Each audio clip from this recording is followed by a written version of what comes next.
안녕하세요. 옛이야기입니다. 옛 이야기의 사연을 여러분들에게 읽어드릴 DJ 유진입니다. 구독과 좋아요는 채널 운영에 큰 힘이 됩니다. 꼭 부탁드리며 저는 여러분들의 댓글도 모두 읽고 있으니 댓글도 많은 참여 부탁드립니다. 그럼 오늘의 사연 바로 시작할게요. 사연 남녀 구독자님들 안녕하세요. 저는 인천에 사는 30대 여자입니다. 직장이 서울이라서 긴 시간 동안 사연을 들으면서 퇴근을 하는데 이렇게 제가 사연을 쓰게 될 줄은 몰랐네요. 이번에 제가 겪은 최악의 결혼 상대에 대해서 이야기하려고 글을 쓰게 되었습니다. 솔직히 이제까지는 일에 대한 욕심이 많아서 결혼에 대해 심각하게 생각해 본 적은 없었죠. 제 주변에서는 하나 둘 결혼을 하면서 조급함 같은 게 저에게도 찾아왔습니다. 하지만 막상 자신이 없었어요. 왜냐하면 저는 제 주변 친구들에게 쓰레기 컬렉터라는 별명이 있을 정도로 사람 보는 눈이 없습니다. 쓰레기 컬렉터란 쓰레기 수집가라는 뜻이죠.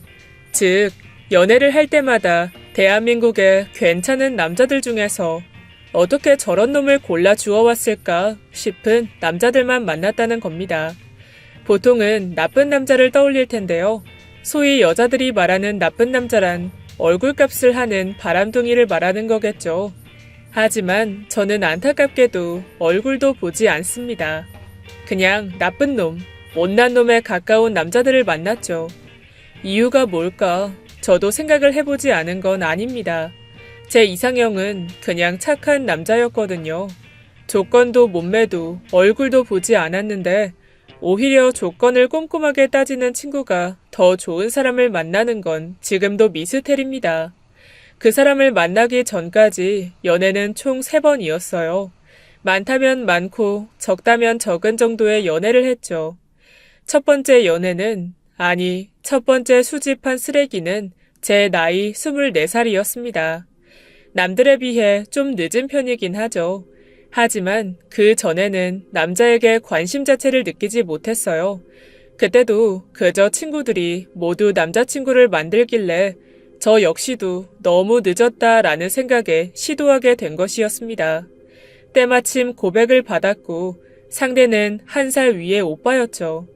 굉장히 잘생긴 편에 유머러스한 사람이었어요.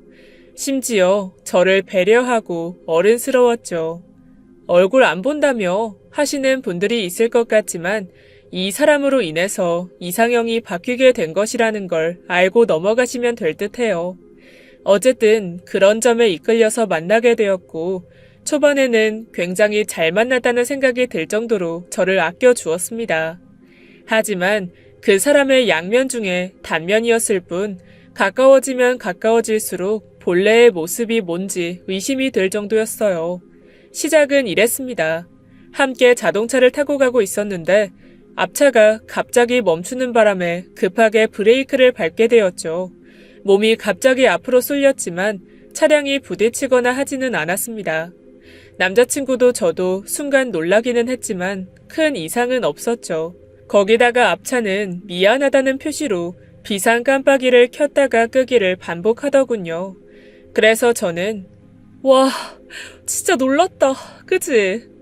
하고 웃으면서 다행이라고 반응 속도가 빨랐다며 칭찬했죠.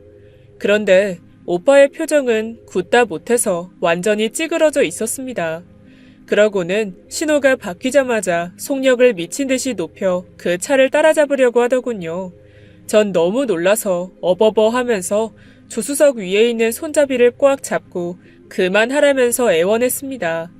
하지만 남자친구의 눈은 이미 이성을 잃어버린 것처럼 번득이고 있었어요. 입에서는 들어보지 못한 욕설이 쏟아져 나왔고 그 차를 완전히 따라잡은 뒤에 브레이크를 꽉 밟았죠. 전 몸이 앞으로 쏠리면서 비명을 질렀습니다. 하지만 남자친구는 그런 저는 보이지도 않는지 차 문을 열고 뒤에 같이 멈춘 차를 향해 달려갔어요. 그리고는 나오라고 소리를 꽥꽥 질렀고 안에 있는 운전자는 벌벌 떨면서 나오지 않으려고 했죠. 사태가 심각해지는 것 같아서 저도 차에서 내려 남자친구를 말리러 갔습니다. 오빠, 제발 그만해. 이 정도면 됐잖아, 어? 이거 놔. 미안하다고 사과를 받아야겠어. 정말 이럴 거야? 나 진짜 무서워. 그럼 병신처럼 굴까? 어? 이걸 그냥 넘어가라고? 제발. 제발 날 봐서라도 그만해, 어? 저는 화가 난 남자친구의 등을 쓸고 팔을 잡아당겨 차로 이끌었죠. 알았어. 알았다고. 간다고. 저는 두근거리는 심장을 부여잡고 오빠와 함께 차를 향해 천천히 걸어갔습니다. 그런데 순식간에 제 손을 뿌리치고 다시 그쪽으로 달려갔고 백미러를 발로 차더군요. 차 안에서는 비명소리가 들렸죠. 그리고 몇 분 지나지 않아서 경찰이 도착했습니다. 전 순간 너무 놀라서 어쩔 줄 몰랐는데 남자친구는 웃음을 흘리고 있더군요. 마치 별거 아닌 일로 경찰까지 출동했냐는 듯이 짝다리를 하고는 한 손에는 담배까지 물고 있었습니다.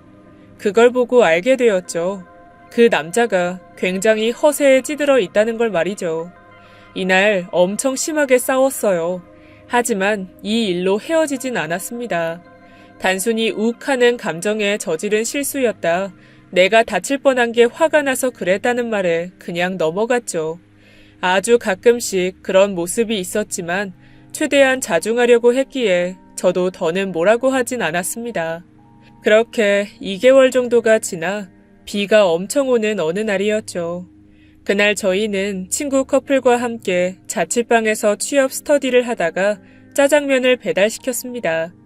배달은 40분 내외에 온다고 했고 저희는 면접 준비를 하면서 즐겁게 기다렸죠. 그런데 1시간이 지나도 소식이 없었어요. 전화를 해볼까 하는 생각이 들 무렵에 초인종 소리가 들렸습니다. 제가 계산을 하려고 문을 열었을 때 배달원분의 상태가 좋지 않다는 걸 알았어요. 우비를 입고 계셨는데 여기저기 찢어져 있었고 목장갑에서는 피가 흐르고 있었습니다. 어머, 피? 괜찮으세요?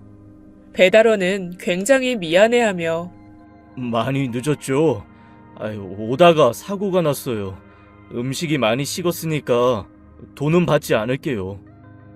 라고 정중하게 말하고는 죄송하다고 거듭 사과를 하셨죠. 아니에요. 전 식은 것도 좋아해요. 돈은 받으세요. 저는 돈을 꺼내서 배달원에게 건넸고 배달원은 계속 고개를 저었습니다. 친구 커플도 무슨 일인지 상황을 보려고 나왔고 거절하는 배달원에게 괜찮다고 받으라고 하며 작게 실랑이를 했죠.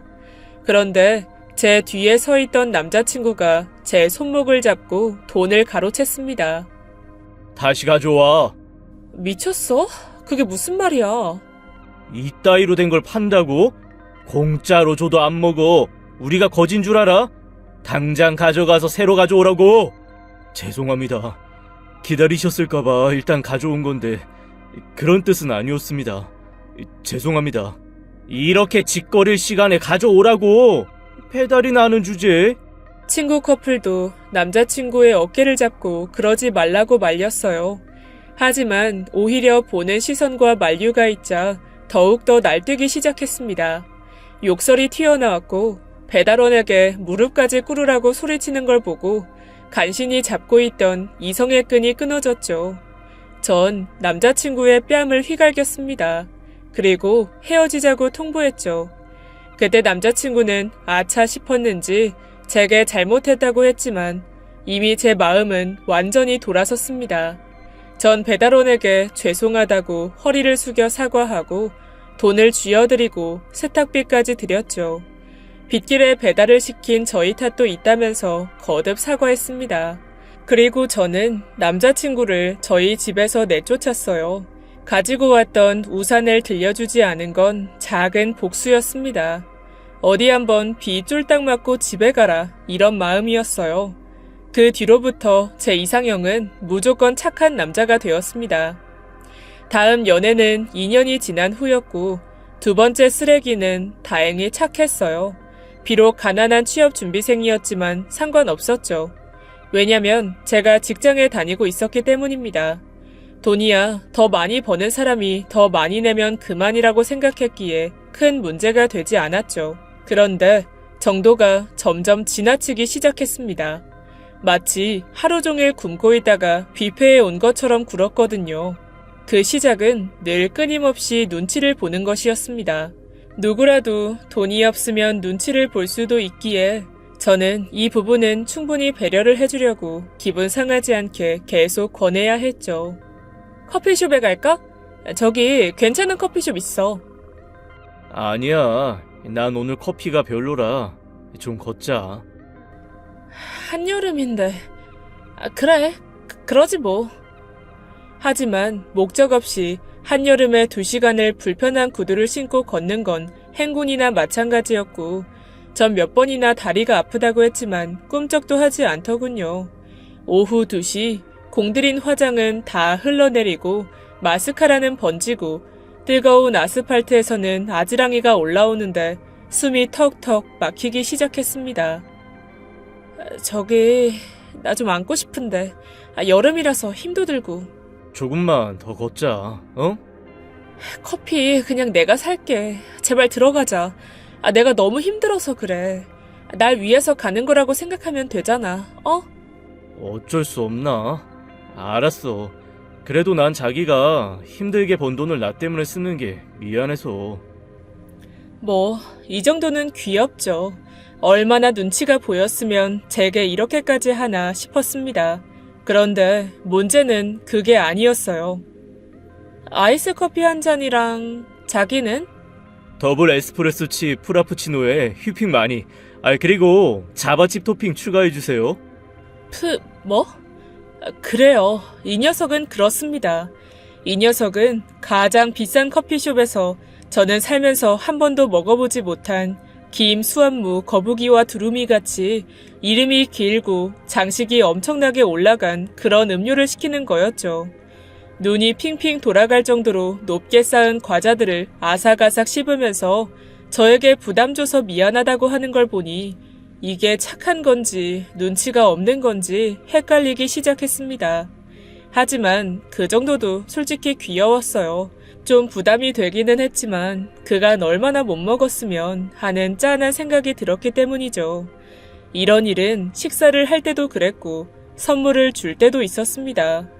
전 덕분에 가장 비싼 한우도 먹어보게 되었고 명품이라는 것도 사보았죠. 연애를 하는 내내 제가 받은 거라고는 바짝 마른 드라이 플라워와 여자들 손톱에 바르는 영양제가 전부였습니다. 그게 제 생일 선물이었죠. 그런데 말입니다. 이거 봐. 죽이지? 이거 진짜 최고야. 이거 최신형 아이폰이네? 어디서 났어? 당연히 샀지. 뭘 어디서 나. 이거 사려고 2달간 용돈을 얼마나 모았는지 몰라. 뭐? 용돈? 용돈을 얼마나 받는데? 200 정도? 월세 내고 관리비 내고 식비하고. 헛웃음이 나더군요. 제 월급이 새우 180 정도였기 때문이었죠. 저는 이를 꽉 깨물고 물었습니다. 200? 그렇게나 많이? 자기 집 어렵다고 했잖아. 어렵지. 아버지가 택시 기사 하시는데 내가 얼른 취업이 되어야 할 텐데 걱정이다. 전 화는 났지만 참았어요. 이제까지 그 정도로 용돈을 받는지 몰랐던 건 저였고 남자친구도 일부러 제게 돈을 쓰지 않은 건 아닐 거라고 애써 이해하려 했습니다. 그래도 200인데 내 월급보단 많잖아. 그럼 오늘은 네가 밥 사. 나 맛있는 거 사주라. 어쩌지? 나 차비만 가지고 왔는데. 또? 왜 매번 나 만날 때마다 차비만 들고 와? 그야, 자긴 돈 벌잖아. 난 부모님이 준 용돈이고 용돈으로 연애를 하면 부모님한테 미안하잖아. 안 그래? 이때 전 이미 너덜너덜해진 이성의 끈을 놓았죠. 야, 용돈으로 연애하는 건 미안하고 최신형 휴대폰 사는 건 괜찮니? 너 저번에는 게임 전용 노트북도 샀지? 그건 취업 준비용이라고 치고 넘어갔다. 근데 뭐? 내 돈으로는 괜찮다고? 기가 막혀 진짜. 넌 다음 생에 꼭 모기로 태어나라. 내가 불로 태워서 죽여버릴 거니까. 이 등골만 빨아먹는 기생충아. 아, 님은 갔습니다. 제 두 번째 쓰레기를 그렇게 훨훨 태워 보냈어요. 2년쯤 뒤에는 다니고 있던 회사도 그만뒀습니다. 그리고 자기 개발에 열중하기 시작했어요. 각종 자격증을 따면서 좀 더 좋은 조건의 회사에 취업을 하려고 했죠. 그렇게 1년 정도가 흘렀을 때 세 번째 쓰레기를 만나게 되었습니다. 집 근처 헬스장에서 운동을 하다가 만나게 되었죠. 상대가 제게 먼저 말을 걸었어요. 솔직히 당황스러울 정도로 너무 어려 보였는데 실제로도 4살이나 연하였습니다. 순하고 착했고 무엇보다 저와 대화가 잘 통했어요. 하지만 외모는 앞선 연애에 비해서는 아주 많이 떨어지는 편이었습니다. 친구들이 다 말릴 정도였죠. 제 키가 165입니다. 근데 그 녀석은 160이었죠. 비율도 좋지 않아서 머리가 굉장히 컸고 어깨는 정말 좁았습니다. 바로 그 좁은 어깨를 넓게 키우기 위해서 헬스장에 등록했다고 하더군요.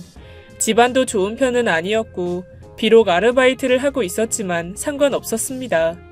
이유는? 누나, 이건 내가 살게. 나 월급 탔거든. 딱 이 말 한마디로 전 남자친구보다는 나은 사람이라고 판단했거든요. 그래서 연하임에도 불구하고 저는 고백을 받아들였습니다.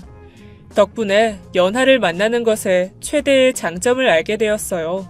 좋은 습관을 제가 만들 수 있다는 점이랄까?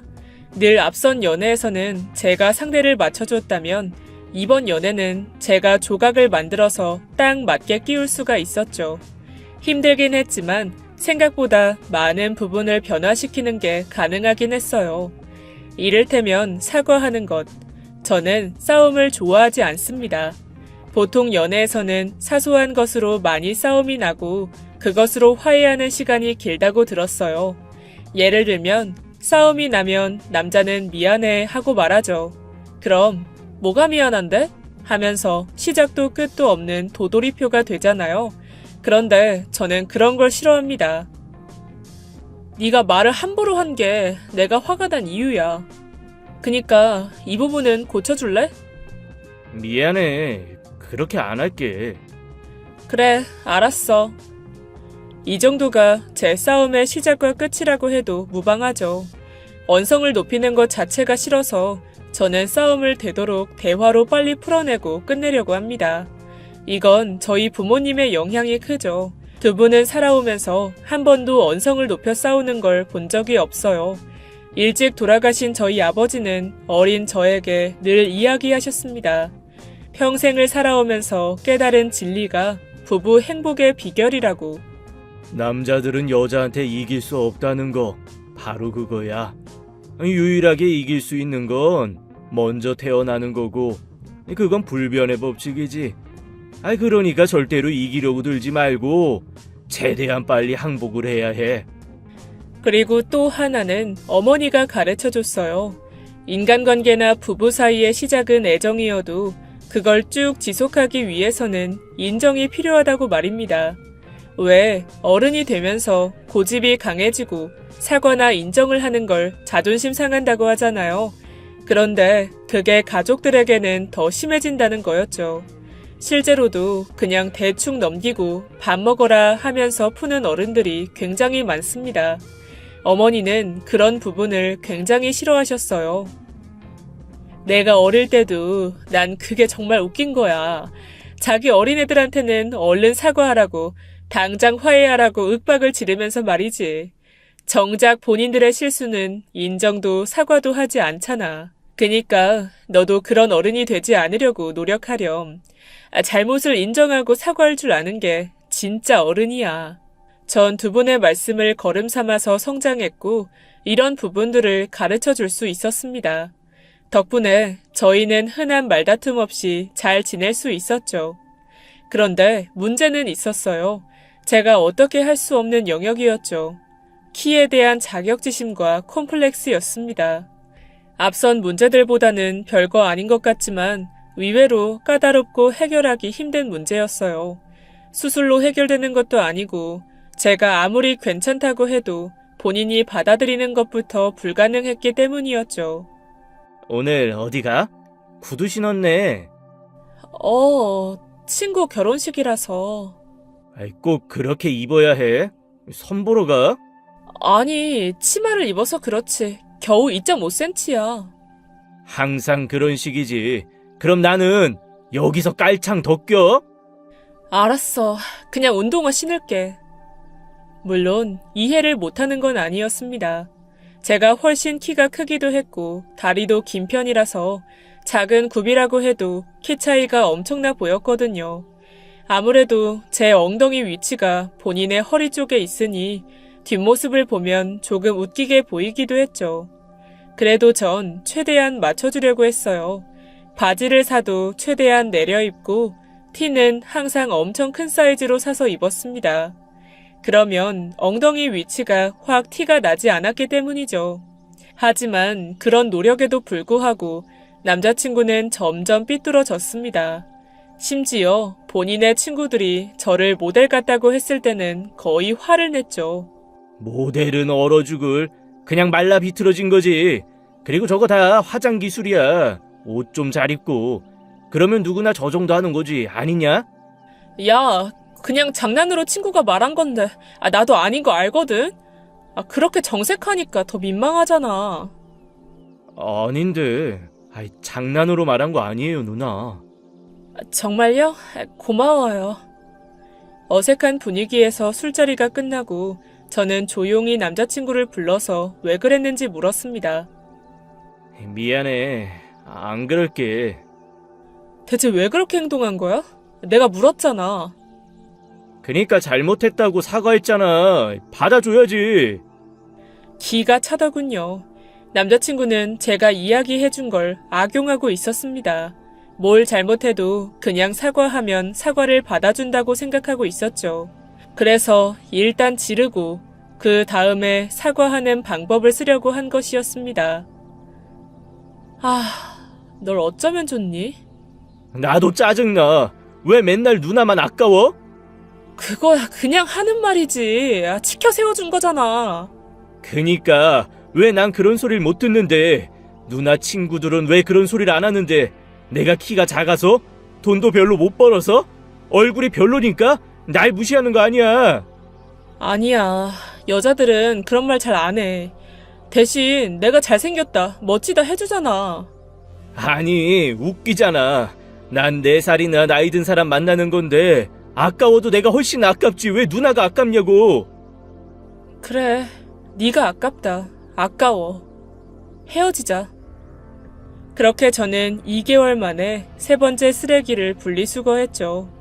이 녀석은 아쉬울 거 없다는 듯 헤어지더군요. 알고 보니 꼴에 다른 여자가 있었습니다. 그 여자의 키는 144. 저는 진심으로 축하해 주었어요. 이게 맛이 들렸는지 저에게 자랑하듯이 본인들의 연애사를 시시콜콜하게 이야기했죠.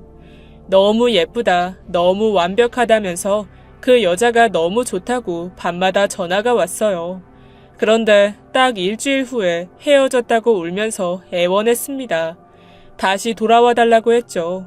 전 딱 한마디를 했습니다. 꺼져 라고 말이죠. 짧은 몇 번의 연애에서 제가 모은 쓰레기는 이걸로 끝이길 바랬습니다. 그리고 연애할 마음도 없어졌죠. 전 그 분노를 연료 삼아서 결국 알아주는 회사에 입사하게 되었어요. 최악의 상황이긴 했지만 전 결국 그런 경험들이 저를 성장시켰다고 생각했습니다. 어차피 돌이킬 수 없다면 최대한 긍정적으로 받아들이는 게 좋을 것 같아서였죠. 재활용 불가 쓰레기들은 모았지만 대신 목에는 노력의 결실인 사원증이 걸려 있었습니다. 안타까운 건 노력하면 얻을 수 있는 것이 많지만 다른 누군가를 만난다는 건 노력으로도 얻지 못할 수 있다는 거였죠. 이건 제가 연애를 하면서 깨닫게 된 것이었습니다. 배려하고 이해하고 인정해도 결국은 제 마음과 같지 않다는 것. 결국 전 30 초반까지 혼자 지냈어요. 그러다가 회사 동료의 부탁으로 나간 곳에서 그 사람을 만나게 되었습니다.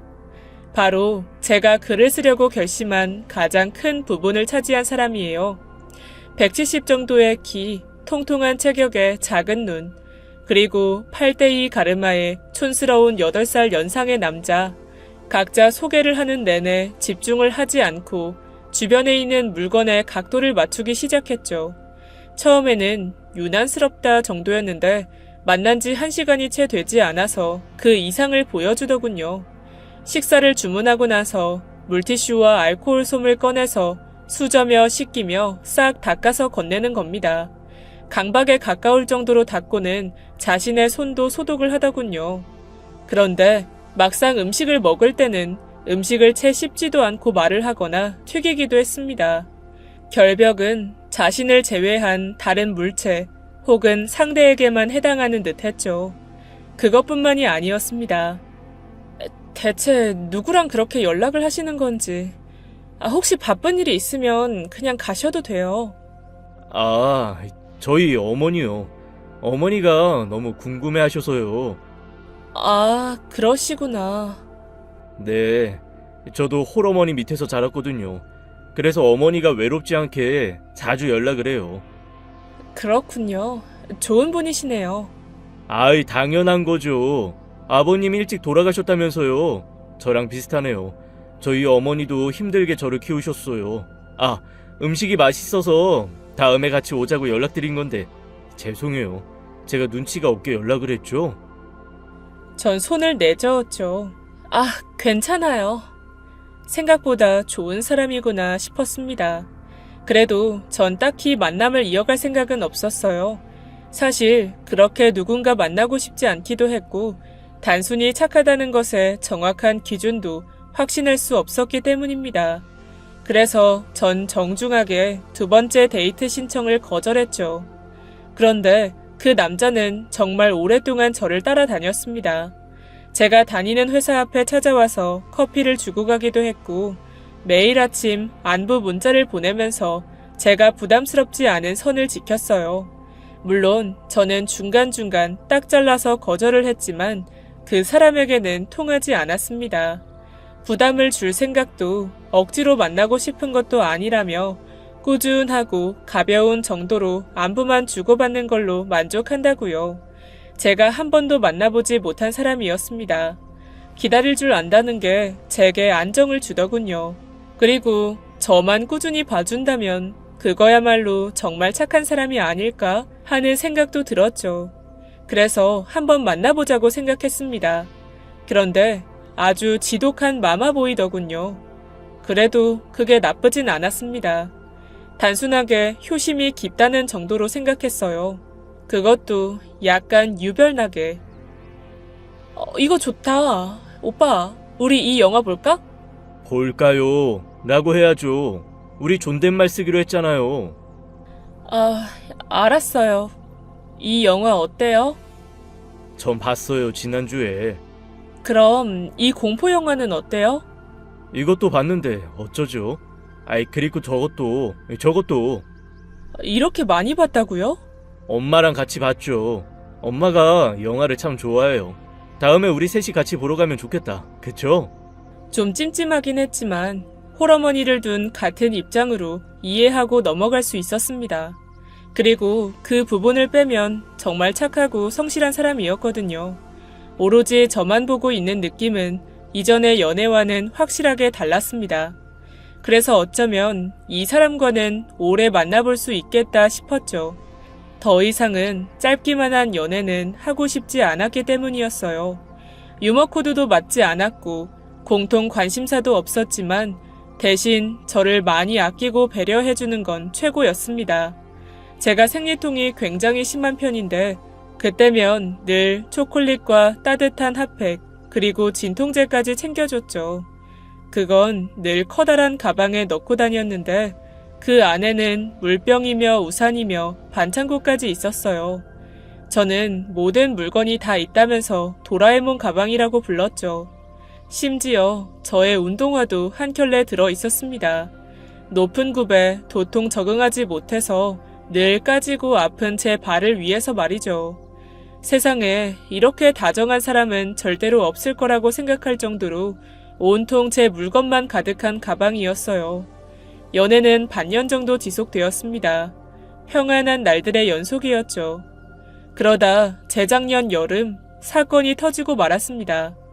커피숍에 앉아 남자친구의 노트북으로 영화를 보고 있었어요. 그런데 그 사람 옷에 커피가 튀어서 화장실로 가게 되었습니다. 한참 걸리겠구나 생각하고 혼자라도 보고 있는데 카카오톡 알림이 떴죠. 봐서는 안 된다는 걸 모르지는 않았는데 하필 상대가 엄마였어요. 그래서 호기심을 이기지 못하고 들어갔죠. 그런데 남자친구와 어머니는 서로 대화를 하고 있었습니다. 저와 뭘 먹었는지부터 뭘 챙겨줬는지까지 세세한 상황이 실시간으로 올라가고 있었죠. 저는 약간 소름이 끼칠 정도였어요. 제가 오늘 입은 옷부터 핸드백 이름까지도 모든 정보가 전송되고 있었으니까 당연했습니다. 샤넬? 씀씀이가 해픈 거 아니니? 명품을 좋아하는 것 같긴 해.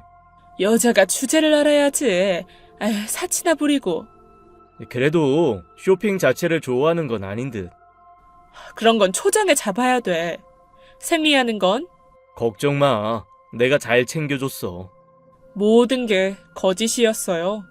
그 사람은 모두 어머니의 명령에 따라서 움직이고 있었던 겁니다. 그래서 전 화장실에서 돌아온 그 사람의 눈앞에 이 내용을 보여줬죠.